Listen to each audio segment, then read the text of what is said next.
ജീവിതം പതിവ് പോലെ പോവുകയാണ്. ഓഫീസ്, പെൻഡിങ് വർക്ക്സ്, സാലറി, മാസച്ചെലവ്, അങ്ങനെയാണ്. പെട്ടെന്നൊരു ദിവസം നാളെ മുതൽ ജോലിയില്ല എന്ന് കേട്ടാലോ? I am really sorry. ഞാൻ മാക്സിമം ട്രൈ ചെയ്തു. മാനേജ്മെൻറ്റ് ഡിസിഷനായിരുന്നു. എക്സ്ട്രാ ഇൻകം ഇല്ല, സേവിങ്സും ഇല്ല, ഒരു പ്രിപ്പറേഷനും ഇല്ല. ഇവിടെ ജോലി പോയി എന്നത് മാത്രമല്ല പ്രശ്നം. ജോലിയുള്ള സമയത്ത് നമ്മുടെ കയ്യിലുണ്ടായിരുന്ന പൈസ മര്യാദയ്ക്ക് കൈകാര്യം ചെയ്യാൻ പഠിച്ചിട്ടില്ല എന്നതാണ് മെയിൻ പ്രശ്നം. മാസം കിട്ടുന്ന സാലറി കൂടാണ്ട് മറ്റൊന്നിനെക്കുറിച്ച് ആലോചിച്ചിരുന്നില്ല.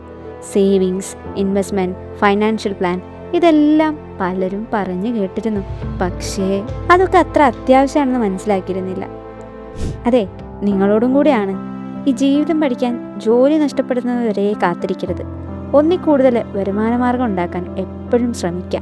ഏത് പ്രയാസവും തരണം ചെയ്യാൻ ആവശ്യമായത് നമ്മുടെ അടുത്തുണ്ടെന്ന് നമ്മൾ എപ്പോഴും ഉറപ്പുവരുത്തണം.